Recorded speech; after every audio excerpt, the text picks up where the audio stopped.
निशिकांत दुबेंना महिला मराठी खासदारांनी घेरलं। मराठीबाबतच्या वादग्रस्त विधानाचा त्यांना जाब विचारला। संसद भवनामध्ये जय महाराष्ट्राच्या घोषणा देण्यात आल्या। महिला खासदारांची ही कृती पाहून दुबे तिथून निघून गेले। राज्यातल्या हिंदी सक्तीच्या मुद्द्यावर सुरू असलेल्या वादामध्ये विनाकारण उडी घेऊन मराठी माणसाला डिवचणाऱ्या भाजप खासदार निशिकांत दुबेंना मराठी खासदारांनी घेरलं। संसद भवनामध्ये त्यांना अचानक गाठून घेराव घालत वादग्रस्त विधानांचा त्यांना जाब विचारला। विरोधी पक्षाच्या महिला खासदारांनी हा जाब विचारला।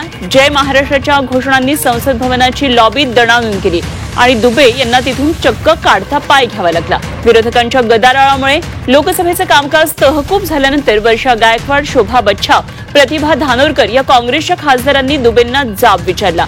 मराठी लोकांना मारण्याची भाषा कशी करू शकता?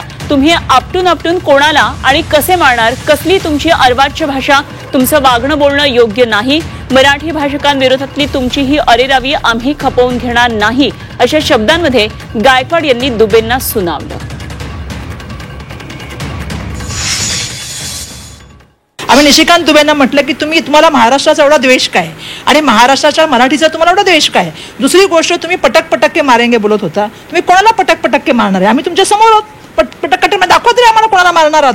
असं आहे की महाराष्ट्राबद्दल तुम्ही जर वाकड्याने बोलाल आणि महाराष्ट्राकडे वाकड्या नजरेने बघाल तर ते आम्ही खपवून घेणार नाही। आपल्या सर्वांना माहिती आहे की दिल्लीचेही तख्त राखतो महाराष्ट्र माझा। त्यामुळे महाराष्ट्राकडे तुम्ही बघताना सन्मानपूर्वक बघितलं पाहिजे। महाराष्ट्राची जी परंपरा आहे तिचा तुम्हाला अभिमान असला पाहिजे। त्यामुळे जय महाराष्ट्र बोला आणि ते जय महाराष्ट्र बोलले।